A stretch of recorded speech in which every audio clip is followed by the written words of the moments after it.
الحمد لله نحمده ونستعينه ونستغفره ونؤمن به ونتوكل عليه ونعوذ بالله من شرور أنفسنا ومن سيئات أعمالنا من يهده الله فلا مضل له ومن يضلله فلا هادي له ونشهد أن سيدنا وسندنا ومولانا محمدا عبده ورسوله الذي أرسله بالحق بشيرا ونذيرا وداعيا إلى الله بإذنه وسراجا منيرا فقد قال الله تعالى في كلامه المجيد وفي فرقانه الحميد সবাই জবান খুলে একসাথে পড়ছি আউযু বিল্লাহি মিনাশ শাইতানির রাজীম বিসমিল্লাহির রাহমানির রাহিম يا أيها الذين آمنوا لا تأكلوا الربا أضعافا مضاعفا واتقوا الله لعلكم تفلحون وقال تعالى يا أيها الذين آمنوا إنما الخمر والميسر والأنصاب والأزلام رجس من عمل الشيطان فاجتنبوه لعلكم تفلحون وقال رسول الله صلى الله عليه وسلم عن جابر رضي الله تعالى عنه قال لعن رسول الله صلى الله عليه وسلم آكل الربا وموكله وكاتبه وشاهديه رواه مسلم وقال تعالى في شان حبيبه مخبرا وآمرا إن الله وملائكته يصلون على النبي يا أيها الذين آمنوا صلوا عليه وسلموا تسليما اللهم सूरज डूब रही है दिन की सूरज डूब रही है हम लोगों की सामने रोज महशर क्या जवाब है मुस्तफा की सामने अल्लाहुम्मा सल्ली अला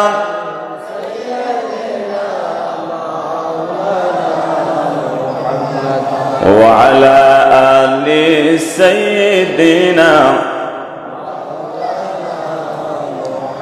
ओ फूल तो फूल नहीं जिसमें बू नहीं ओ दिल तो दिल नहीं जिसमें प्यार मुस्तफा नहीं मुझे कुछ मिले या ना मिले मोहम्मद मिले यानी वो शेख जिससे अल्लाह मिले बलगल उला बिकमालिही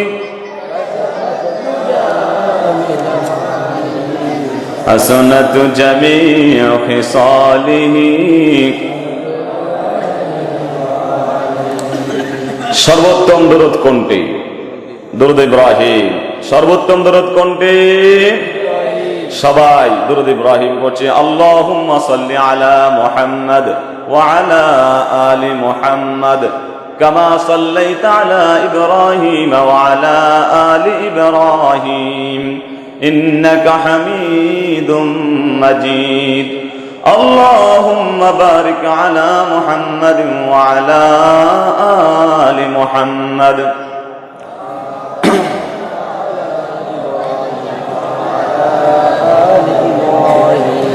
ইন্নাকা হামিদুম মাজিদ। বারগাঁও এলাকাবাসীর উদ্যোগে আজকের এই বিশাল তাফসীরুল কোরআন মাহফিলের সম্মানিত সভাপতি জনাব সিএম সাইফুল হক সোহেল চৌধুরী সাহেব, আজকের মাহফিলে স্বাগত আন্তর্জাতিক খ্যাতিসম্পন্ন মুফাসসিরে কোরআন আলহাজ হযরত মাওলানা নাসির উদ্দিন হেলালি সাহেব, ইশার নামাজের পূর্বে অত্যন্ত চমৎকার আলোচনা করেছেন ইসলামী চিন্তাবিদ হযরত মাওলানা আনোয়ার হুসাইন সাহেব সহ মাহফিলের মঞ্চ উপবিষ্ট অন্যান্য উলামায়ে কেরাম, মাহফিলের প্যান্ডেল উপবিষ্ট ন্যায় নিষ্ঠার পরাকাষ্ঠায় অধিষ্ঠিত ইমানি চেতনায় উজ্জীবিত আমার নবীন তরুণ প্রবীণ ভাইরা, ছোট ছোট শিশুরা, অত্র এলাকার মা বোনেরা, আপনাদের সকলের প্রতি আমি পুনরায় সালাম নিবেদন করছি। আসসালামু আলাইকুম ওয়া রাহমাতুল্লাহি ওয়া বারাকাতুহু। শুকরিয়া আদায় করছি মহান আল্লাহ রাব্বুল আলামিনের, যে মহান মুনিব আমাদেরকে সৃষ্টি করেছেন, আমাদেরকে হেদায়েত দিয়েছে, যিনি আমাদেরকে পানাহারের ব্যবস্থা করেন, আমরা অসুস্থ হলে পরে যিনি আমাদেরকে শেফা দান করেন, ঠিক কিনা বলেন? সে রবের শুকরিয়া আদায় করে শেষ করা যাবে না, যিনি এই শীতের রাতে আমাদেরকে যাচাই বাছাই করে কোরআনের এই মজলিসে, এই জান্নাতের বাগানে আমাদেরকে সমবেত হওয়ার সুযোগ এবং তৌফিক দান করেছেন। সেজন্য সে রবের দরবারে জবান খুলে শুকরিয়া আদায় করে পড়ছে আলহামদুলিল্লাহ। ربنا لك الحمد حمدا كثيرا طيبا مباركا فيه يا ربي لك الحمد كما ينبغي لجلال وجهك وعظيم سلطانك। এবার আওয়াজ দিয়ে বলুন তো, প্রশংসা করলাম কার? লাভ হয়েছে কার? প্রশংসা করলাম আল্লাহর, লাভ হলো বান্দা। নেতার প্রশংসা করলে লাভ কার? নেতার প্রশংসা করলে লাভ হচ্ছে নেতা, আর আল্লাহর প্রশংসা করলে লাভ হচ্ছে বান্দা। আল্লাহ রাব্বুল আলামিনের প্রশংসা কি শুধুমাত্র আমরা করি না? আকাশ বাতাস জমিন এত দুভয়ের মাঝে যা কিছু আছে সব কিছু করে। আল্লাহ রাব্বুল আলামিন ইরশাদ করছেন, সূরা বানী ইসরাঈল এসছে 15 পারা 5 নাম্বার পৃষ্ঠার 5 নাম্বার লাইন। আল্লাহ রাব্বুল আলামিন বলছেন, তুসাব্বিহু লাহুস সামাওয়াতুস সাব'উ ওয়াল আরদু ওয়া মান ফীহিন্না وَإِن مِّن شَيْءٍ إِلَّا يُسَبِّحُ بِحَمْدِهِ وَلَكِن لَّا تَفْقَهُونَ تَسْبِيحَهُمْ। সপ্ত আকাশ সপ্ত জমিনে যা কিছু রয়েছে, এত দুভয়ের মাঝে যা কিছু রয়েছে সব কিছু এক আল্লাহর মহিমা প্রকাশ করে। এমন একটি বস্তু নাই যা এক আল্লাহর মহিমা প্রচার করে না। ওয়ালাকিন লা তাফকাহুনা তাসবিহাহুম, কিন্তু তাদের তাসবিহর ভাষাগুলো তোমরা বুঝতে পারো না। আওয়াজ দিয়ে বলুন সুবহানাল্লাহ। সব জায়গায় প্রশংসা চলবে কার? নামাজে প্রশংসা চলবে কার? হজের সময় চলবে কার? বউ পিটানোর সময় চলবে কার? কোন অশ্লীল কাজে, কোন অবৈধ কাজে আল্লাহ রাব্বুল আলামিনের প্রশংসা করা, আর যত বৈধ কাজ রয়েছে, হালাল কাজ রয়েছে, প্রত্যেক কাজে প্রশংসা হবে। দিনী ভাইয়েরা, পাশাপাশি দুরূদ সালাম প্রেরণ করছে সে বিশ্ব মানবতার মুক্তির দিশারি সাইয়্যিদুল কাউনাইন ইমামুল মুরসালিন রাহমাতুল লিল আলামিন, যে রাসূল শ্রেষ্ঠ রাসূল হওয়ার কারণে আমরা শ্রেষ্ঠ জাতি, শ্রেষ্ঠ উম্মত হতে পেরেছি। যে রাসূলকে আমরা নিজের জীবনের চাইতেও বেশি ভালোবাসি, যে রাসূলকে আমরা কেবলমাত্র 12 রবিউল আউয়াল মাস, 12 মাস নয়, বরং জন্ম থেকে মৃত্যু পর্যন্তও ভালোবাসি। যে রাসূলকে ভালোবেসেই আমরা ক্ষান্ত নয়, বরং যে রাসূলকে আমরা জীবনের প্রতিটি পাতায় পাতায় অনুসরণ অনুকরণ করে বাঁচতে চাই। ঠিক কিনা বলেন? যে রাসূল আমাদের কল্যাণে দ্বীনের দাওয়াত দিতে গিয়ে জীবনের প্রথম দাওয়াতে আরবের সাফা পাহাড়ে পাথরের আঘাতে নিজের কপাল মোবারক থেকে রক্ত মোবারক ঝরিয়েছেন। যে রাসূল আমাদের কল্যাণে তায়েফের প্রান্তরে পাথরের আঘাতে নিজের মাথা মোবারক থেকে পা মোবারক পর্যন্ত সারা শরীর মোবারক রক্তে রঞ্জিত করেছেন। শুধু কি তাই? যে রাসূল উহুদের প্রান্তরে উম্মতের কল্যাণে নিজের দান্দান মোবারক শহীদ করেছেন। সে রাসূলের প্রতি অন্তরের অন্তঃস্থল থেকে অত্যন্ত ভালোবাসা নিয়ে, শ্রদ্ধা এবং ভক্তি নিয়ে আমরা দুরূদ পড়ছি সাল্লাল্লাহু আলাইহি ওয়াসাল্লাম। যারা বলেন নাই, কেন বলেন নাই? রাসূলের প্রতি দুরূদ পড়লে কি সওয়াব হয় না গুনাহ হয়? আমরা যদি একটু দুরূদ কম পড়ি, তাহলে আমাদের বিপক্ষ শক্তি এটাকে কেন্দ্র করে ফিতনা সৃষ্টি করবে। সুতরাং আমরা দুরূদ পড়ব, যা সহি তাই পড়ব। সবাই আরেকটু আওয়াজ দিয়ে সমস্বরে পড়ছি সাল্লাল্লাহু আলাইহি ওয়াসাল্লাম। আলহামদুলিল্লাহ। দিনী ভাইরা, আমার আজকের আলোচ্য বিষয় হচ্ছে সামাজিক নিষিদ্ধ বিষয়সমূহ। যে কাজগুলো করা সমাজে নিষিদ্ধ, ইসলাম এগুলোর প্রতি কি ধরনের পদক্ষেপ নিয়েছে, এই বিষয়গুলো নিয়েই আমরা ইনশাআল্লাহ আলোচনা করব। আপনারা কি মনোযোগ সহকারে শুনতে রাজি আছেন? যারা বলেন না রাজি আছে? আজকে আমাদের সমাজে সুদের হার কি দিন দিন কমছে না বাড়ছে? ঘুষ কি কমছে না বাড়ছে? মাদক দ্রব্য কি কমছে না বাড়ছে? জিনা, ব্যভিচার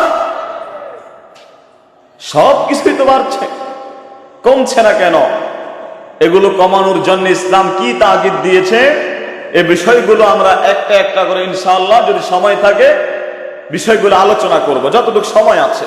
আর সময় শেষ হয়ে গেলে তো কিছু করার নাই। আপনারা আছেন তো ইনশাআল্লাহ?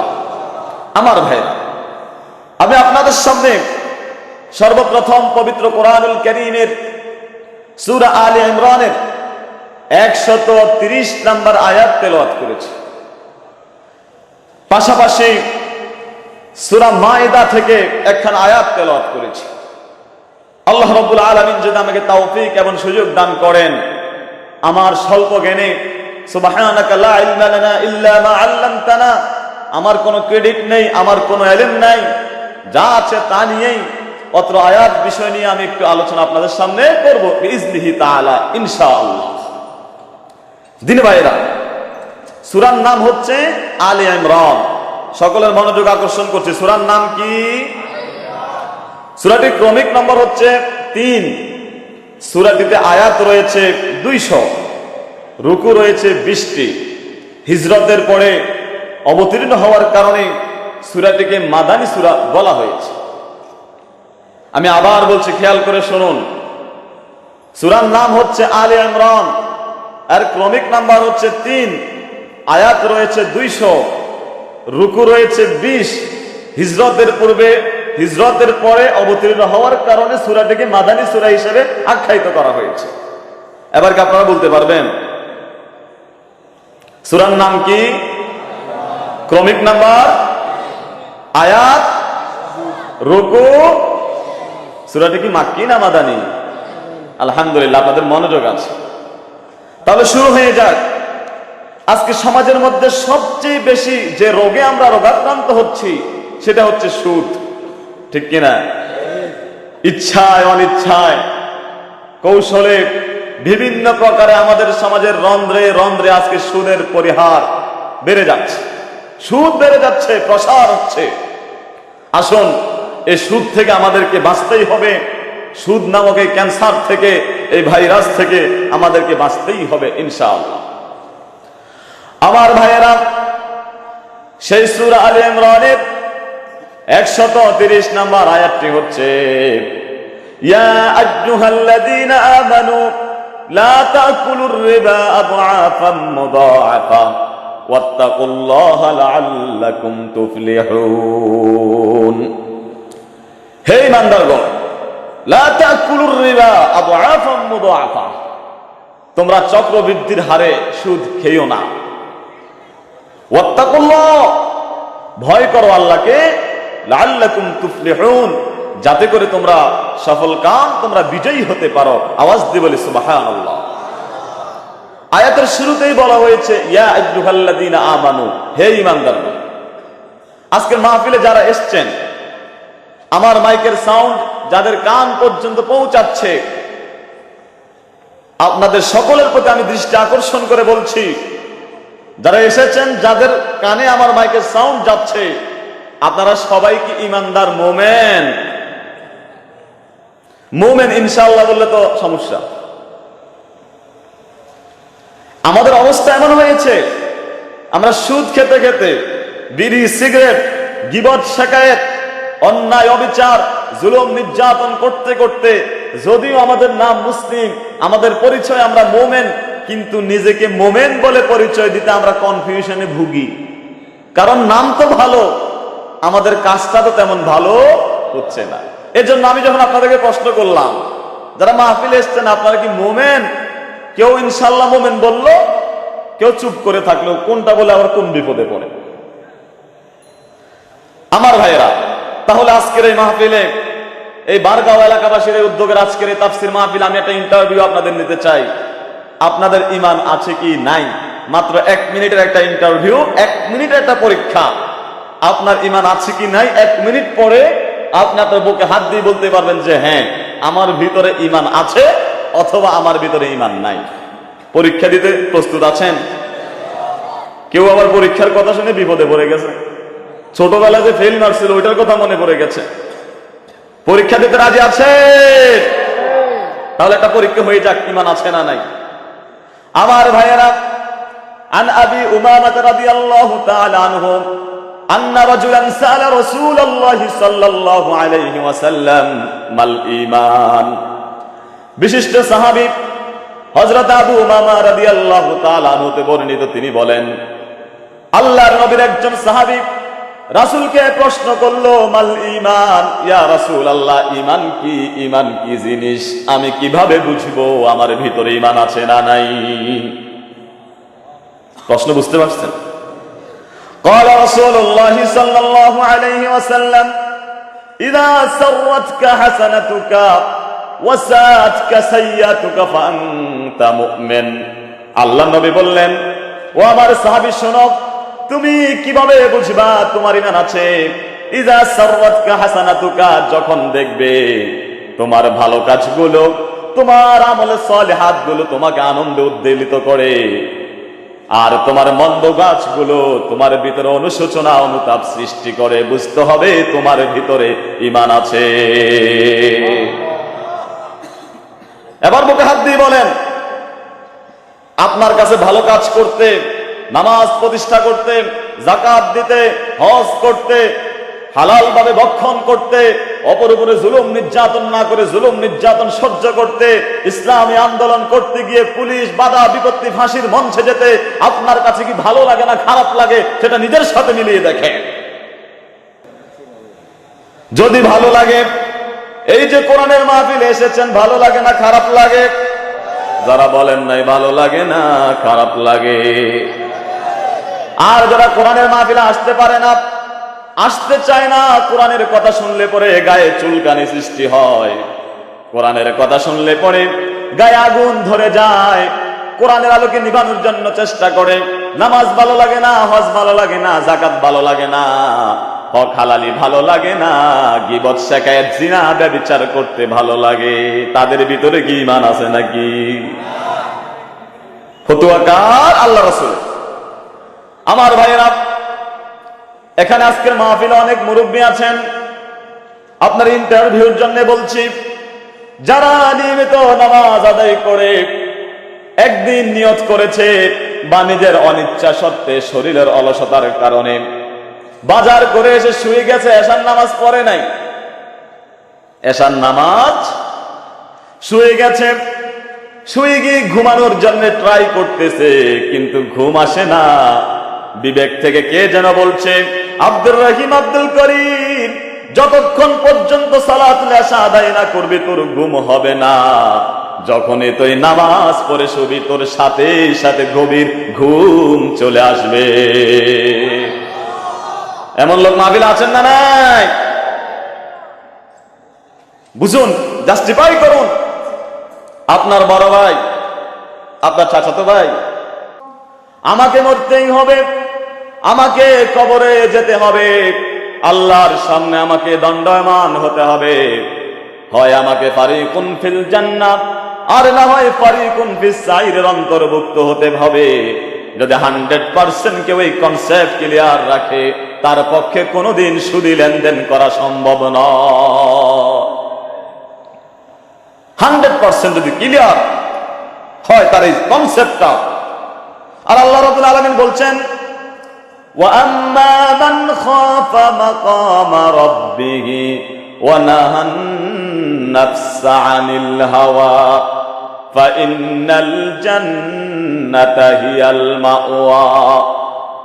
যে ব্যক্তি স্বীয় রবের সামনে দণ্ডায়মান হতে হবে, এই ভয়ে এই আশঙ্কায় নিজে নফসকে কুপ্রবৃত্তি থেকে মুক্ত রাখলো, আল্লাহ রাব্বুল আলামিন বলছে তার আবাসস্থল, তার বাসস্থান হবে আল্লাহর জান্নাতে।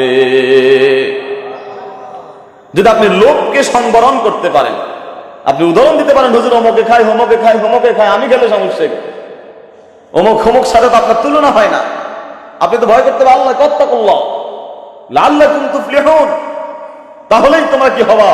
বিজয়ী হবা, সফল কাম হবা। আজকে আমরা ভুলে গেছি, আমরা বিজয়ী সফলতা বলতে বুঝে গেছি দুনিয়ায় যার যত টাকা পয়সা আছে সেই তত বিজয়ী, সেই তত সফল। আসলে কথাটা কি ঠিক? মুরব্বীরা বলেন কথাটা কি ঠিক? আল্লাহ রাব্বুল আলামিন কি বলছেন? কুল্লু নাফসিন যায়িকাতুল মাউত, প্রত্যেকটা প্রাণীকেই মৃত্যুর স্বাদ আস্বাদন করতে হবে। ওয়া ইন্নামা তুওয়াফাউনা উজুরাকুম ইয়াওমাল কিয়ামাতি ফামান যুহজিহা আনিন নারি ওয়া উদখিলাল জান্নাতা ফাকাদ ফাস। মরে যাওয়া মানে শেষ নয়, কিয়ামতের ময়দানে বিচার দিবসে তোমাদেরকে যাররা পরিমাণ করে করে তোমাদের প্রতিদান দেওয়া হবে। সেদিন যে মান যুহজিহা আনিন নারি, জাহান্নাম থেকে নিজের নামটা কাটিয়ে ওয়া উদখিলাল জান্নাতা, জান্নাতে প্রবেশ করতে পারবে, ফাকাদ ফাজা, সেই চূড়ান্তভাবে বিজয়ী এবং সফল কাম হয়ে যাবে। সুবহানাল্লাহ। মৃত্যুর আগে কবলাল মাউত বাদাল মাউত। কবলাল মাউত, আপনি যেখানেই যাবেন, পৃথিবীর যে প্রান্তরেই যাবেন, আপনার দুটি জিনিসের প্রয়োজন। বলুন তো কয়টা জিনিসের? একটা হচ্ছে টাকার প্রয়োজন, টাকা ছাড়া আপনার কোনো কাজই হবে না, টাকা আছে। দ্বিতীয়টাও প্রয়োজন, আপনার ক্ষমতা প্রয়োজন। আপনি সুপ্রিম কোর্টে যান, টাকা আপনার আছে, ক্ষমতা নাই, কোনো কাজে কি আসবে নাকি? যদি আপনার টাকাও থাকে, ক্ষমতাও থাকে, আপনি যে কোনো কাজ করতে পারবেন, আপনার পকেটে টাকা আছে কিন্তু শরীরে শক্তি নাই, শারীরিকভাবে দুর্বল হয়ে আছেন, আপনি আপনার এই টাকা কাজে লাগাতে পারবেন না, বাজারে যেতে পারবেন না, কারণ শরীরে তো শক্তি নাই। শারীরিক ক্ষমতা, সামাজিক ক্ষমতা, রাজনৈতিক ক্ষমতা, সার্বিক ক্ষমতা, মরার আগে যেখানেই যাবেন টাকা আর ক্ষমতা লাগবেই লাগে। কিন্তু মরার পরে কি লাগে? আমল, সওয়াব। মরার পরে যেখানেই যান টাকার কোনো প্রয়োজন নাই, ক্ষমতার কোনো দাপট। মন কান্না কিন্তু এসে জিজ্ঞাসা করে, মার রব্বুকা, তোমার রবকে। যারা মোমেন হয়েছে, নিজের কুপ্রবৃত্তিকে দমন করতে পেরেছে, সুদী লেনদেন সবাই করার পরও নিজেকে সংবরণ করেছে, সে বলতে পারবে রব্বি আল্লাহ, আমাদের রব হচ্ছে আল্লাহ। একটু জবান খুলে বলুন তো আল্লাহ, আর একটু আওয়াজ দিয়ে বলুন আল্লাহ। সে বলতে পারবে আমার রব হচ্ছে আল্লাহ। আর যে ব্যক্তি নাকি দুনিয়ার টাকা ইনকাম করে, শারীরিক ক্ষমতার কারণে, সামাজিক ক্ষমতার কারণে, অর্থনৈতিক ক্ষমতার কারণে, রাজনৈতিক ক্ষমতার কারণে যে ব্যক্তি নিজের দিনকে দূরে সরে দিল, তাকে যখন প্রশ্ন করা হবে মার রব্বুকা, সে তো বলতে পারবে না। সে বলবে টাকা নিয়ে যাও। মন কান্না কিন্তু নাকি ছেড়ে দিবে নাকি? সে বলবে আমি তো এমপি ডান হাত, কোনো কাজে আসবে নাকি? এমপির কথার টাকার কথা বললে মায়ের আরো কম দিব না বেশি দিব? কিন্তু যদি বলে আমার টাকা নাই, আমার ক্ষমতা নাই, আমার সূরা মুলুক আছে, আমার নামাজ আছে, আমার যাকাত আছে, জিহাদের ময়দানে আমি যে রক্তে রঞ্জিত হয়েছি, সেই রক্ত লাগা দাগ এখনো রয়ে গেছে, সেই সওয়াব আছে, মুনকার নাকির কিন্তু তাকে সহজ করে দিবে। এখানে একটা প্রশ্ন এসে যায়, মার রব্বুকা ওয়া মা দীনুকা, আপনার ধর্ম কি, দিন কি? যারা ইসলাম ধর্মের অনুসারী তারা বলবে যে দীনুনা আল ইসলাম। কি ধর্মের নাম কি? যারা ইহুদি তারা বলবে আমাদের ধর্ম হচ্ছে ইহুদি। যারা খ্রিস্টান তারা বলবে নাহনু নাসারা, আমরা হচ্ছে খ্রিস্টান। যারা অগ্নিপোচক তারাও একটা বলবে, গ্র্যান্টেড হোক আর না হোক। যারা মিয়ানমারের বৌদ্ধ, লাল কাপড় পরা সেই জানোয়ার, ওরাও একটা কিছু বলতে পারবে বৌদ্ধ, যদিও এগুলো এলাও হবে না। কিন্তু আপনাকে যখন জিজ্ঞাসা করা হবে ওমা দীনুকা, তোমার ধর্ম কি? যে লোক নাকি দুনিয়ার জমিনে কোন ধর্মে বিশ্বাস করে না, যে লোক নাকি ইসলামে বিশ্বাস করে না, কোন ধর্মে বিশ্বাস করে না, নিজেকে ধর্ম নিরপেক্ষবাদী বলে পরিচয় দেয়, সে কি বলবে? ওমা দীনুকা, তোমার দিন কি? সে বলবে লাইসা লি দীনুন, আমার কোনো দিন নাই। কবে পণ্ডিত বেদিন। মার কি কমবে না বাড়বে? আওয়াজ দিয়ে বলেন কমবে না বাড়বে? আজকে বাংলাদেশকে এক শ্রেণীর লোক ধর্ম থেকে দূরে সরিয়ে দিয়ে সব ধর্মকে মিলেমিশে একাকার করে ধর্ম নিরপেক্ষবাদ প্রতিষ্ঠার এক চক্রান্ত চলছে, ঠিক কিনা বলেন? আর সেই চক্রান্তগুলো চালানো হচ্ছে আমাদের দেশে এতিমখানা, মাদ্রাসায় পড়ুয়া ছাত্রদেরকে ব্যবহার করে, সহজ সরল আলেমদের ব্যবহার করে। এনজিও রয়েছে মোভ ফাউন্ডেশন, আপনি যদি আশ্চর্য হয়ে যাবেন। মোভ ফাউন্ডেশন নামে একটি এনজিও সংস্থা বাংলাদেশে ঢোকে, বাংলাদেশের কওমি মাদ্রাসাগুলো নিয়ে তারা আস্তে আস্তে করে কৌশলে আজকে কওমি মাদ্রাসার মতো দ্বীনি প্রতিষ্ঠানকে তারা নাস্তিকতার আভাস দিচ্ছে, বলে নাউজুবিল্লাহ। আব্দুল্লাহ মাসুদ নামে একজন মুফতি কওমিতে পড়ুয়া, সে এখন নাস্তিক হয়ে গেছে। নাম শোনেন নাই? এভাবে ওরা করছে। আর একদল আলেমকে আরেক দল আলেমের বিরুদ্ধে লাগিয়ে দিয়েছে। আলেম বলে ইন্টারন্যাশনাল স্কলার যারা রয়েছে, মুসলিম স্কলার, তারা বাংলাদেশে আসতে পারবে না। ওরা বলে না, আলেমদেরকে দিয়ে বলায়। কথা বলেন ঠিক কিনা? কিন্তু যখন এদেশে পোপরা আসতে পারবে, নাম কি? পোপ। নামে তো কেমন জানি, পোপ টোপ এগুলি, কোক, 7 আপ। ওই পোপ আসলো। আমি আজকে পত্রিকায় দেখে খ্রিস্টান এক পাশে, ইহুদি এক পাশে, লাল শালু পরা সেই কুকুরটা এক পাশে দাঁড়িয়ে আছে, আর বাংলাদেশে আলেম নামে কলঙ্ক দাঁড়িয়ে কমের সাথে বলে দাঁত দিচ্ছে। আমি আপনাদের কাছে আহ্বান রাখতে চাই, বুকের তাজা রক্ত দিয়ে হলো এ সমস্ত নাস্তিকবাদকে, এ সমস্ত ধর্মনিরপেক্ষবাদকে যারা বিভিন্ন প্রকারের চক্রান্ত করে 92% মুসলিমের দেশে নাস্তিকবাদকে প্রতিষ্ঠা করতে চায়, তাদের বিরুদ্ধে বুকের তাজা রক্ত ঢেলে দিয়ে আন্দোলন করতে তারা কারা প্রস্তুত আছে আমি জানতে চাই।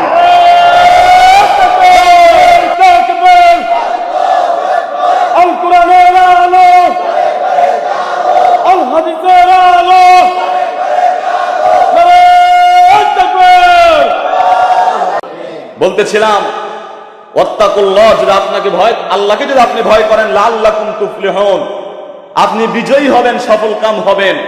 দুনিয়ার এই টাকা পয়সা ক্ষমতা দ্বারা সফল কাম কেউ হতে, এই যে ঢাকা উত্তরের মেয়র নোয়াখালীর লোকে, তো এই যে লোকটা মারা গেল কিসের অভাব?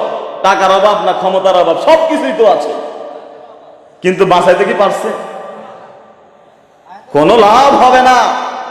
সুতরাং মরার চিন্তা করুন, মরার পরে যে লোকটা সওয়াব পাবে সেই ফাকাদে ফাজা, সেই সফল কামে চূড়ান্ত বিজয়ী হয়ে যাবে, বলি সুবহানাল্লাহ। আমার ভাইয়েরা, কবরের মধ্যে সওয়াবের দরকার আছে। কবর থেকে আপনি চলে গেলেন ফুলসেরাতে, সওয়াবের দরকার আছে।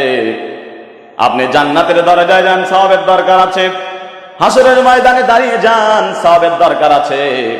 হাসরের ময়দানে যখন মানুষ ঘামে গর্মাক্ত হয়ে যাবে, পাপ পরিমাণ ঘাম যখন যার যার আমলনামা হয়ে যাবে, কারো ঘাম যখন হাঁটু সমান, কারো ঘাম যখন বুক সমান, কারো ঘাম যখন মাথা সমান, কেউ যখন ঘামের মধ্যে হাবুডুবু খেতে থাকবে, সূর্যটা যখন মাথার উপরে চলে আসবে, তৃষ্ণায় যখন বুকটা ফেটে চৌচির হয়ে যেতে লাগবে, যখন মানুষ পানি পানি বলে চিৎকার করবে, এমন অবস্থায় আল্লাহর ফেরেশতারা এক বান্দার সামনে এক গ্লাস পানি ধরবেন।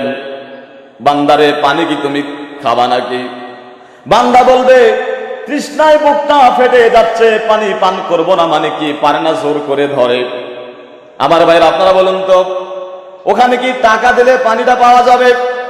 কোন মন্ত্রীর পরিচয় দিলে পানিটা পাওয়া যাবে? এবার ফেরেশতা বলবে, যদি তোমাকে পানি পান করতে হয় তাহলে তোমাকে কমপক্ষে 500 বছরের ইবাদত আমাদেরকে দিয়ে দিতে হবে। লোকটা বলবে, নিয়ে যান 500 বছরের ইবাদত। টান দিয়ে পানিটা পান করে ফেললো। এবার ফেরেশতা প্রশ্ন করলো, আপনি তো 500 বছরের ইবাদত দিয়ে দিয়েছেন, আপনি কি খেয়াল করেছেন আপনি জমিনে তো মাত্র 60 বছর 70 বছর বেঁচে ছিলেন?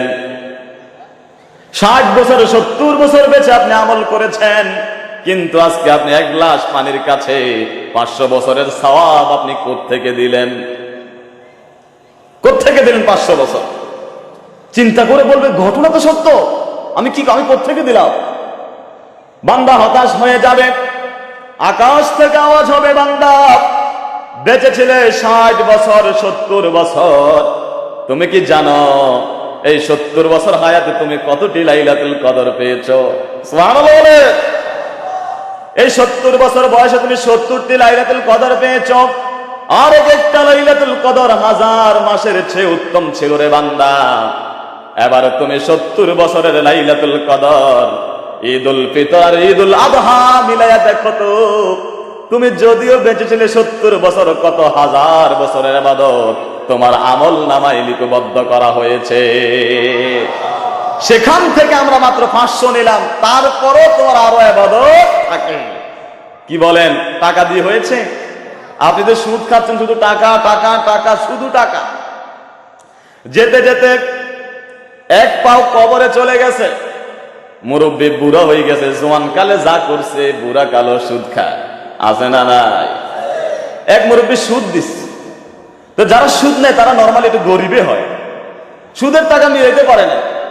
এসে বলছে, চাচা এই নেন 30,000, আমি তো বেশি দিতে পারি নাই, আমরা সুদের বেশি টাকা দিতে পারি না, আমার কিছু ছেড়ে দেয়, আমি কিছু কম দিচ্ছি। ওই লোক বলছে, বেটা মরার পরে ফলত কি আমার একটা কম দিব নাকি? তো কিলে কম নিতাম। এরকম অভদ্র লোক আছে না নাই? ও বুড়ো হয়ে গেছে, জোয়ান কালে যা করছে বুড়া কালো তা করে। ওই যে নোয়াখালীর ভাষায় আছে, বান্দর বুড়ো হইল গাছ বান বলে না। আল্লাহ বলছেন যারা এরকম করবে সম্পদ নিয়ে, বেশি দূরে নয়, শুধুমাত্র লুমাজা সূরাতে আল্লাহ বলছেন ওয়াইলুল লিকুল্লি হুমাযাতিল লুমাজা আল্লাযী জামাআ মালান ওয়া আদ্দাদা ইয়াহসাবু আন্না। মানুষের পশ্চাতে যারা নিন্দা করে, ছগলখড়ি করে, আর যারা কৃপণতা করে, যারা আল্লাযী জামাআ মালান, মাল জমা করে। কি জমা করে? পিছনের ভাইরা বলেন কি জমা? মাল জমা করে, ওয়াদ্দাদাহু, আর শুধু গনে। সোনালী ব্যাংকে কত টাকা, রূপালী ব্যাংকে কত টাকা, পশ্চিমের মাঠে কতখানি সম্পদ, পূর্বের মাঠে কতখানি সম্পদ। বুড়ো হয়ে গেছে, কবরে চলে যাবে, দাড়ি পেকে গেছে, দাঁত পড়ে গেছে, এখনো সে সম্পদ অবৈধভাবে জমা করছে আর শুধু গনছে। এমন লোক আছে না নাই?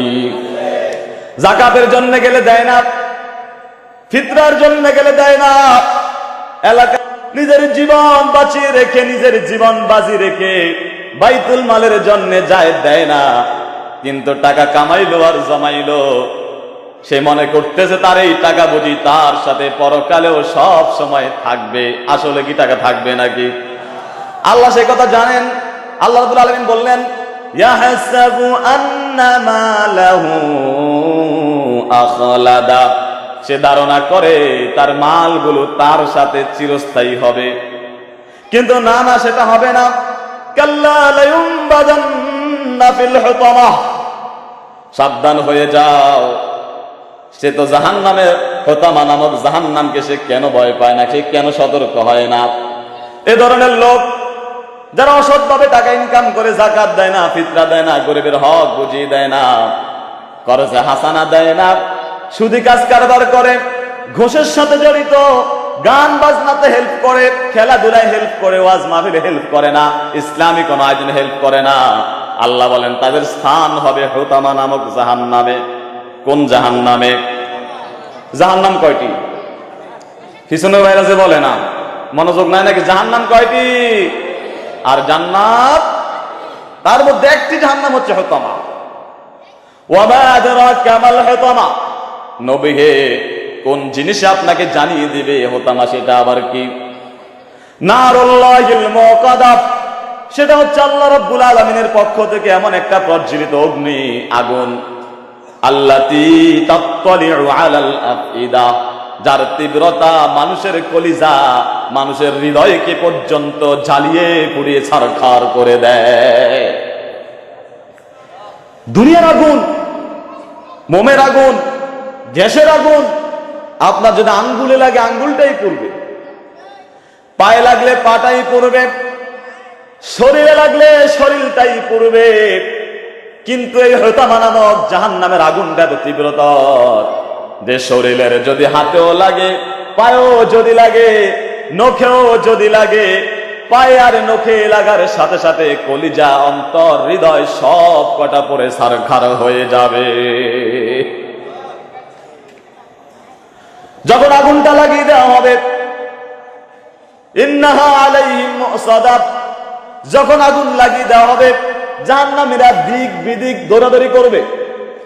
ওয়াজের মধ্যেখানে যদি এখন একটা আগুনের কুণ্ড পড়ে, কেউ যদি আগুন ধরাইয়া দেয়, আপনারা কি বসে থাকবেন নাকি? কথা বলেন, বসে থাকবেন? চারিদিকে শুধু দৌড়াবে। জাহান্নামের মধ্যে যখন আগুনটা লাগিয়ে দেওয়া হবে, ওই সমস্ত সুদখোরেরা, অবৈধ পথে ইনকামকারীরা, তারা চারদিকে দৌড়াদৌড়ি শুরু করে দিবে। আল্লাহ বলেন যাইস না, কোথায় যাস? মানুষরে বহুত দৌড়াইছস, আজকে তুই নিজে দৌড়াবি, দৌড়ানোর জায়গাও পাইবি না।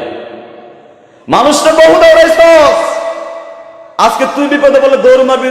মানুষ তো দৌড়ানোর সুযোগ পাইছে, তোকে দৌড়ানোর সুযোগ পর্যন্ত তোকে দেওয়া হবে না। ইন্নাহা আলাইহিম মুসাদা, তাকে বেঁধে ফেল। ফি আমাদিন মুমাদ্দাদা, জাহান্নামের লম্বা লম্বা পিলারের সাথে আগুনের শিকল দিয়ে বেঁধে, তারপর আগুন জ্বালিয়ে দিবে। তখন বুঝবে অবৈধ পথে জুলুম নির্যাতন করে অটো রিক্সা ভ্যান গাড়ি থেকে সিএনজি থেকে টাকা ইনকাম করার মজা কত, তখন বোঝা যাবে। আমার ভাইরা, সুদ কি খাওয়া যাবে নাকি ছেড়ে দিতে হবে? ছেড়ে দিতে হবে। আমার ভাইয়েরা, এই সুদ দুই ধরনের। সুদ কয় ধরনের? একটা হচ্ছে রিবা আন নাসিয়া, আরেকটা হচ্ছে রিবা আল ফদল। রিবা আন নাসিয়া হচ্ছে এমন সুদ যা নগদে টাকার বিনিময়ে টাকা, পণ্যের বিনিময়ে পণ্য, নগদে দিল যা নিল তার থেকে বেশি। এটা হচ্ছে রিবা আন নিসা। এটা বড় মারাত্মক অপরাধ। এদের ব্যাপারে কঠিন শাস্তির করা এসেছে কোরআনুল কারীমে। সূরা বাকারার 275, 76, 77 নম্বর আয়াতগুলোতে আমি সেগুলো তেলাওয়াত করে শোনাবো। আরেকটি হচ্ছে রিবাল ফদল, খেয়াল করুন, আরেকটি হচ্ছে রিবাল ফদল। এই সুদ হচ্ছে সমজাতীয় বস্তুর মাঝে বেশ করে লেনদেন করা, বাকিতে কিংবা হাতে হাতে বেশ করে লেনদেন করা। যেমন আয-যাহাবু বিয-যাহাবি ওয়াল ফিদ্দাতু বিল ফিদ্দাতি ওয়াশ-শিরু বিশ-শিরি ওয়াল বিররু বিল বিররি ওয়াত তামারু বিত তামারি ওয়াল মিলহু বিল মিলহি মাসালান বিমাসালিন ইয়াদান বিয়াদিন।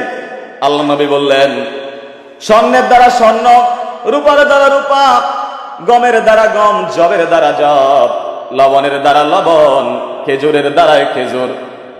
এই পাশে দিল 1 মণ খেজুর, আপনিও দিলেন 1 মণ খেজুর, কোনো সমস্যা নাই, সমান সমান, কোনো সমস্যা। আপনি দিলেন 1 মণ ধান, সেও দিল 1 মণ ধান, কোনো সমস্যা নাই। কিন্তু আপনি দিলেন এই বছর তাকে 2 মণ ধান, আগামী বছর আপনি তার থেকে নিলেন 3 মণ ধান। এই যে অতিরিক্ত 1 মণ ধান, এটা কি বোঝেন না? মনে হয় এটা কি? কয় হুজুর, আমি তো সুদ খাই না। তা আপনি কি করেন? আমি তো জমির উপরে দেই, জমির উপরে দেই, আমি ধান দিয়ে দেই। জমির উপরে কি? কয় যে ধরুন 4 গন্ডা জমি, 4 গন্ডা জমি আমি বন্ধক নিলাম, তার 10,000 করে 40,000, 40,000 হচ্ছে আমার বন্ধক। সেখানে অতিরিক্ত আর 10,000 দিতে হবে। কিন্তু মাঠে জমি নাই, তাদের নামে কোনো জমি নাই, শুধু জমি হিসেবে আছে। মানে মনে করস না তুই আমার, তোরা আমি জমি দিলাম কি 4 ঘন্টা 40,000, তুই আবার পোষানি করবি, 1 সৈন্য করবি। কি বলেন, পোষানি তো নাকি 1 সৈন্য বলে? 1 সৈন্য বলে না, যাই বলুন, 40,000 টাকা আমি 4 ঘন্টা নিলাম, প্রতি ঘন্টার জন্য আরো 1,000 করে 4,000, 1 সৈন্য। মনে হচ্ছে আমি নিলাম, আসলে জমি কিন্তু জমি নাই, জমির উপরে দিছে, জমিটা নাই। টাটকা সুদ। কি সেটা? টাটকা সুদ, অরিজিনাল সুদ। কত প্রকারের চালাকি চলছে। আজকে একটা মাসলা শিখিয়ে দিই আপনাদেরকে, কিভাবে আপনি সুদ থেকে বাঁচবেন। সুদ থেকে কিভাবে বাঁচবেন, কিছু পদ্ধতি রয়েছে।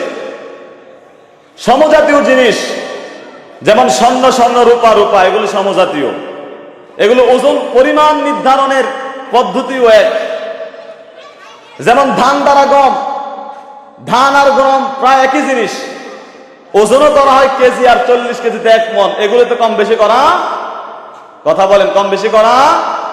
কিন্তু আপনি একজনকে ধান দিলেন 5 মণ, ওরে বললেন যে আগামী বছর তুই আমার 6 মণ ধান দিতে হবে না, এবছর 5 মণ ধান নিয়ে যা, আগামী বছর তুই আমার 7 মণের টাকা দিবি, টাকা দিবি। এই যে অতিরিক্ত 2 মণের টাকা নিছে, এটা সুদ হবে না। এটা কি হবে না? কারণ ধান আর টাকা ভিন্ন জিনিস। টাকা ওজন করা হয় না, টাকা গণা হয়, আর ধান হচ্ছে ওজন করা হয়। তো এই সহজ জিনিসটাকে কেন কঠিন করছেন? নোয়াখালীতে তো নারকেল বেশি। নোয়াখালী কি বেশি? নারকেল বেশি। আপনি ধানের সাথে নারকেল মিলান, যে তুই আমার 1 মণ ধান দিবি, আগামী বছর তোরা আমি 50 জোড়া বা 100 জোড়া নারকেল দিব। নারকেল কি আর ওজন করে মাপা হয়? নারকেলের জোড়া হিসাবে। ধান এক জিনিস, নারকেল আরেক জিনিস। এটা জিনিস এবং পরিমাণ নির্ধারণের পদ্ধতি ভিন্ন। আপনি ধান 1 মণ, এমন ভাবে নারকেল ধরবেন যেন 2 মণ ধানের উপরে পড়ে। অতিরিক্ত যদি 1 মণ ধানের টাকা মানে নারকেলও আসে, সেটাও সুদ হবে না। এইভাবে করতে পারবেন। কিন্তু জমি নাই, কিছু নাই, উল্টা পাল্টা এগুলো সমস্ত কি হয়ে যাবে? সুদ হয়ে যাবে। আবার আরেক শ্রেণীর মুরব্বী রয়েছে, কথাগুলো ইম্পর্টেন্ট কিন্তু। আরেক শ্রেণীর মুরব্বী আছে, বলে যে হুজুর আমি সুদ দেইও না, সুদ খাইও না, সুদ দেইও না, সুদের দাতাও নয়, সুদের গ্রহীতাও নয়, তবে আমি কি করি? আমি সুদের সাক্ষী থাকি, আমি সুদের জিম্মদারি হই। আছে না না এরকম মুরব্বী? আছে না? কত পরিবার নষ্ট করে দিছে।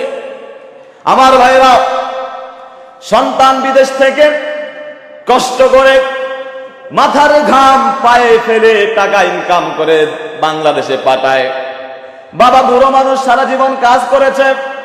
বাবাকে বলল আপনি এখন আর কাজ করবেন না, এটা আপনার কাজ করার সময় নয়, এখন আপনি বাজার করবেন, বাড়িতে থাকবেন, আল্লাহর নামে জিকির করবেন, ইসলামী চলাফেরা করবেন, টাকা যা পারি আমরা আপনাকে দিব। ঠিক কিনা বলেন? কিন্তু বাবারে বলছে নামাজ পড়ার জন্য, বাবা আবুদুল্লাহ ছাড়া দিয়া সবকিছু ছেড়ে দিয়ে আবার দোকানে ফাটে হাঁটে, আর সুদি লেনদেনের মধ্যে সাক্ষী আর জিম্মাদারি হয়। কত সংসার ভেঙে দিছে এগুলোর কারণে। কত সন্তান পিতা মাতাকে পিড়ে যাচ্ছে, খানা পর্যন্ত খাওয়ায় না। আর এদিকে সে চিৎকার দেখে হুজুর একটু পিতা মাতার ওয়াজ করে হলেন, তো খাওয়ায় না, একটু পিতা মাতার ওয়াজ করে। পিতা মাতার কি ওয়াজ করে? আপনি জব করে দিচ্ছেন বলেন। আমার ভাইয়েরা, মুসলিম শরীফের হাদিস বলছি, আল্লাহ রাসূল সাল্লাল্লাহু আলাইহি ওয়াসাল্লাম অভিশাপ করেছেন, জাবের থেকে হাদিস, লানা রাসূলুল্লাহ সাল্লাল্লাহু আলাইহি ওয়াসাল্লাম আকিলার রিবা ওয়া মুকিলাহু ওয়া কাতিবাহু ওয়া শাহিদাইহি। সুদের দাতা, সুদের গ্রহীতা, সুদের লেখক, সুদের সাক্ষী, ওয়াকালাহুম সাওয়াউন, তারা পাপের দিক থেকে সবাই সমান। নাউজুবিল্লাহ বলেন না কেন? সুবহানাল্লাহ, আলহামদুলিল্লাহ, নাউজুবিল্লাহ। কিভাবে মুখ দিয়ে আসবে? মুখ তো নষ্ট। বিড়ি খেতে খেতে একটার পিছনে আরেকটা মারে, আছে না? এই পান খেতে খেতে জবান নষ্ট করে দিছে।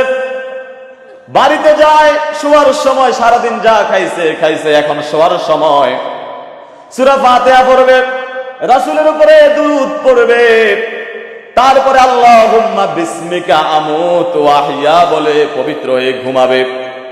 সারাদিন তো নামাজ পড়ে নাই, ইসলামী কোন কার্যকলাপ করে নাই, রাত্রে শুতে গিয়েও ওযু নাই, গোসল নাই, পবিত্রতা নাই, সূরা ফাতিহা নাই, রাসূলের উপরে দরুদ নাই, বিড়ি একটা ধরাইতেছে আর ঘুমের প্রস্তুত নিচ্ছে। বউ রেগে উঠে বলছে সারাদিন খাইছেন খাইছেন, এখন কেন খাচ্ছেন? এখন আপনি বিড়ি ধরাতে পারবেন না, আপনার সাথে কুত্তা মশা গন্ধ করে। যেগুলো বিড়ি খায় এগুলো বাথরুমে গেলে বাথরুমটা পর্যন্ত গন্ধ হয়ে যায়। বউ বলে যে বিড়ি খাইন না, কনা খাচ্ছি না তো, কত একটু জ্বালানো আর নিমাবো, মানে এক টান হইলেও আমি দিব। আপনি যদি পবিত্র হয়ে রাসূলের উপরে দুরূদ পড়ে সুন্দর করে আপনি ঘুমাতেন, আর দোয়াটা পড়তেন, আল্লাহুম্মা বিসমিকা আমুতু ওয়া আহইয়া, হে আল্লাহ তোমার নামে আমি মরে যাচ্ছি, তুমি চাইলে আবার জীবিত করে দিও।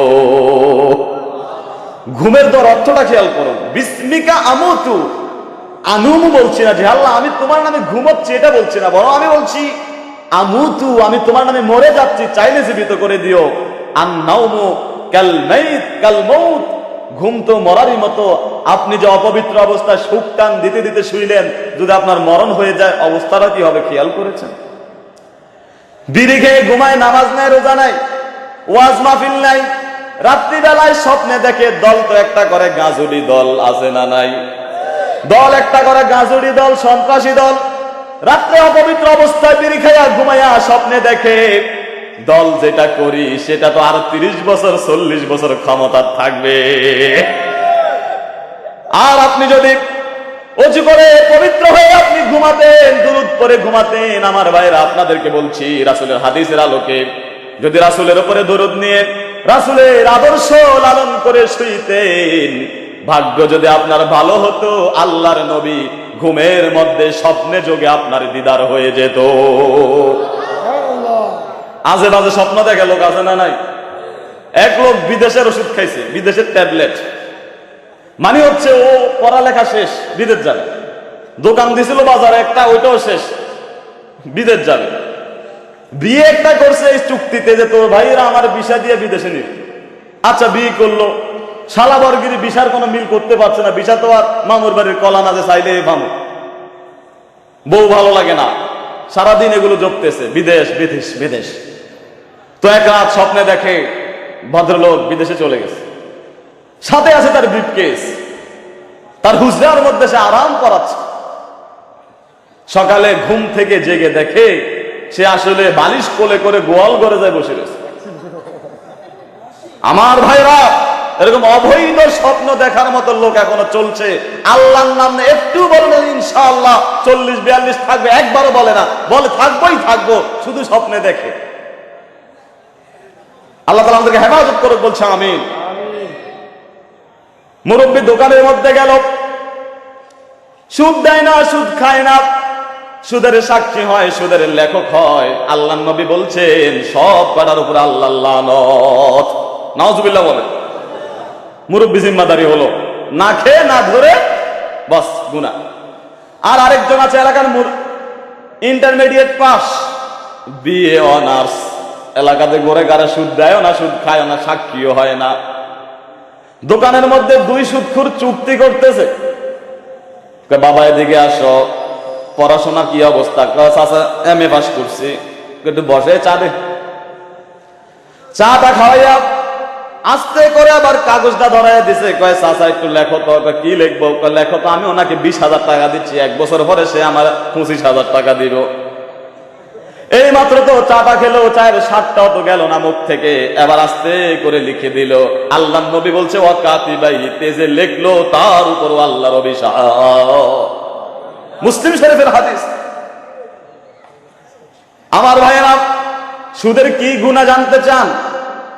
আব্দুল্লাহ ইবনে মাসউদ রাদিয়াল্লাহু তাআলা আনহু থেকে হাদিস রয়েছে, তিনি বলেন লিররিবা তিসআত লিররিবা সালাসাতুন ওয়া সাবউনা, সুদের জন্য 73টি গুনাহ রয়েছে। কয়টি গুনাহ? কোন কোন হাদিসে রয়েছে 99টি, কোন কোন হাদিসে এসেছে 70টি। আইসারুহা মিসলু আইয়ান কিহার রাজুলু উম্মাহু, এই 73টি গুনার সর্বনিম্ন ছোট্ট গুনাহটা হচ্ছে কোন লোক যেন তার আপন মায়ের সাথে বিবাহ বন্ধনে আবদ্ধ হলো। অন্য একটা হাদিসে আছে কানা ইয়াতির রাজুলু বিউম্মিহি, সে যেন গর্ভধারিণী মায়ের সাথে জিনায় লিপ্ত হয়ে গেল।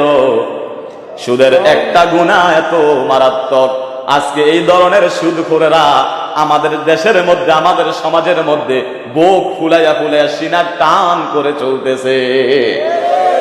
দরবারের মধ্যে গেলে, সালিশের মধ্যে গেলে বলে যে ওকে ছেড়ে দাও, চাচা আসছে। ইমাম সাহেবও গেল সালিশের মধ্যে, হুজুর আপনি মুয়াজ্জিন সাহেব আযান দিতে যান, 15 মিনিট পরে নামাজ, আপনি দরবার থেকে নামাজ পড়াইতে যান। দরবারের সভাপতি কে হবে? এলাকার যে সবচেয়ে বড় জঘন্য সুদখোর সে হবে দরবারের সভাপতি। কুমিল্লাতে আছে, নোয়াখালীতে মনে হয় নাই। ইন্না লিল্লাহ, এখানেও চলে আসছে, এই নারকেলের এলাকাতেও চলে আসছে। আমার ভাইরা, দরবারের মধ্যে চেয়ারটা দিল সুদখোরের হাতে।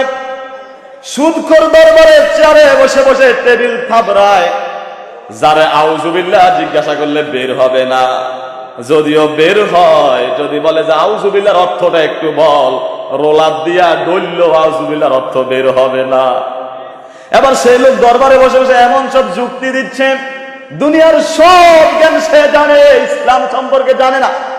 আল্লাহ রাব্বুল আলামিন ১৫০০ বছর আগে বলেছেন ইয়ালামুনা যাহিরাম মিনাল হায়াতিদ দুনিয়া ওয়া হুম আনিল আখিরাতি হুম গাফিলুন, তারা দুনিয়ার জীবনের সব কিছু জানবে, ওয়া হুম আনিল আখিরাতি, কিন্তু তারা আখিরাত সম্পর্কে পূর্ণ গাফেল, কিচ্ছু জানে না। এমন দরবারি বাংলার জমিনে আছে না নাই? যে লোকটা আল্লাহর সাথে নাফরমানি করে, আপন মায়ের সাথে জিনা ব্যভিচারে আবদ্ধ হয়, সে কিভাবে অপরের মাঝে ইনসাফ করবে, ন্যায় বিচার করবে, আমার সেটা বুঝে আসে না। এই সমস্ত দরবারিকে দরবার থেকে আউট করে দিতে হবে, সমাজ থেকে বিচ্ছিন্ন করে দিতে হবে, এলাকা থেকে এক ভয় করে দিতে হবে। তারপরে কোনো সুদখোরকে দরবারের চাল দেওয়া যাবে না। যদি কষ্ট হয় জুলুম নির্যাতন সহ্য করতে হয়, তারপরে এটা করতেই হবে, ঠিক কিনা বলে? যার সাথে দ্বন্দ্ব হয়েছে, ভাইয়ে ভাইয়ে দ্বন্দ্ব, ও লালমার দরবারের দরকার নেই, আপনি ভাইকে 20,000 টাকা দিয়ে দেন, মীমাংসা শেষ। দরবারের মীমাংসা কি? বড় ভাই হাজার অন্যায় করলো এটা অন্যায় না, ছোট ভাই অন্যায় না করলো অন্যায়। গালিগালাজ করে ছোট ভাইকে ডাক দিনই বড় ভাইয়ের ক্ষমা চাওয়াইয়া দিব, এই দরবার শেষ। যদি মাথা ফাটে কিংবা কোনো চিকিৎসার অবস্থা হয়, খরচ হয়েছে ওর 5,000, ডাক্তারের প্রেসক্রিপশন নিয়ে আসবে যে 20,000, দরবারে সিদ্ধান্ত হবে জোর 5,000 20,000 টাকা খরচ হয়েছে, তুমি 20,000 টাকা দিয়ে মিলেমিশে দাও। তো যদি এটাই হয়, আপনি কারো উপরে আঘাত করেছেন, আপনি জান না, বাবা ক্ষমা করে দিন, আমার মেজাজ ঠিক ছিল না, তোর কত খরচ হয়েছে, এত খরচ হয়েছে, যা আমি দিয়ে দিলাম। তারপর অবৈধ সুদখোর শুকুর কুকুরের পেটে যেন আমাদের টাকাগুলো না যায়। এরা আবার সুদও খায়, চলছে এগুলো আমাদের দেশে। আমার ভাইয়েরা, সুদ খেতেই থাকলেন, কোন ওয়াজে কাজ হলো না। এবার আল্লাহ বলছেন, ফামান জাহু মাউইযাতুম মির রাব্বিহি ফান্তাহা ফালাহু মা সালাফ। এত ওয়াজ করলো তোরে, তারপরে তো সুদি লেনদেন ছাড়লি না, তোর কাছে ওয়াজ চলে এসেছে, ফান্তাহা, তুই যদি সুদি কাজ থেকে বিরত থাকস, ফালাহু মা সালাফ, অতীতে যা হয়েছে, অনিচ্ছা সত্ত্বে ইচ্ছা সত্ত্বে যত সুদি লেনদেন করেছিস, আজকে ওয়াজ শুনে যখন বুঝতে পেরেছিস সুদ একটা অপরাধ, জঘন্য গুনাহ, আমি আল্লাহর কাছে ক্ষমা চা, ভবিষ্যতে আর সুদ খাবি না, এই ক্ষমা চেয়ে আমার কাছে বল, তোর অতীতের যাবতীয় সুদের গুনাহগুলো আমি আল্লাহ ক্ষমা করে দিব। আমরা সুদের গুনাহ থেকে মুক্ত হতে চাই কি চাই না? সুদ খেয়ে নাকি না খেয়ে? আল্লাহর কাছে ক্ষমা চান, আল্লাহ ক্ষমা করে দেবে। ওয়াজ চলে এসেছে, কিন্তু ওয়াজে কাজ হলো না, আপনি সুদ খেতেই থাকলেন, কোন ওয়াজ আপনার কানে যাচ্ছে না। এবার আল্লাহ বললেন, ওমান আদা ফাউলাইকা আসহাবুন নারি হুম ফিহা খালিদুন। যদি সে আবার পুনরায় ওয়াজ শোনার পরে সুদি কাজে যায়, জেনে রাখো তারাই হচ্ছে জাহান্নামী, তারাই জাহান্নামে চিরস্থায়ী হবে। নাউজুবিল্লাহ, তো আসতে বললেন। এবার আল্লাহ বলছেন, ইয়ামহাকুল্লাহুর রিবা ওয়া ইউরবিস সাদাকাত। আল্লাহ রাব্বুল আলামিন সুদকে নিশ্চিহ্ন করে দিতে চান, ওয়া ইউরবিস সাদাকাত, আর সদকাকে বাড়িয়ে দিতে চান। আপনারা দেখতে পাচ্ছেন, সুদ যারা খায় আপাত দৃষ্টিতে তাদের টাকা পয়সা বেশি। আল্লাহ বলছেন, না, এটা বেশি নয়, এই টাকা পয়সা তার জন্য অকল্যাণ হয়ে দাঁড়াবে। ঠিক ঠিক কিনা বলেন? সুদ খোঁজার একটা অন্যতম যুক্তি হচ্ছে, তারা সুদ খায়, আর যারা ব্যবসা করে তাদেরকে বলে সুদ আর ব্যবসা এটা তো একই রকম। নাউজুবিল্লাহ বললেন না? সুদ খাইলে 20,000 25,000 হয়, 20,000 টাকার পণ্য ক্রয় করে বিক্রি করলে 5,000 টাকা লাভ হয়। সুদ খেলো 5,000 লাভ, ব্যবসা করলো লাভ। তো সুদ আর ব্যবসাটা একই রকম? আসলে কি একরকম? কথা বলেন, একরকম নাকি? তাদের উদাহরণস্বরূপ আমি বলতে চাই, খেয়াল করুন, যারা বলে যে সুদ আর ব্যবসা একরকম, তাদের জন্য আমি দুটি উদাহরণ দেব। একটি উদাহরণ হচ্ছে, একটি মুরগি জবাই করলো একজন হিন্দু, আরেকটি মুরগি জবাই করলো মসজিদের ইমাম একজন মুসলিম।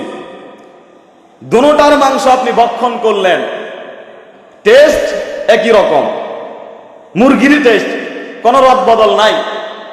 বুঝে থাকলে বলুন, প্রথম মুরগির মাংস আর দ্বিতীয় মুরগির মাংসের মধ্যে পার্থক্য কোন জায়গায়? প্রথমটা একজন হিন্দু অবৈধভাবে জবাই করার কারণে হচ্ছে হারাম, যদিও টেস্ট আর মুরগি এক জিনিস।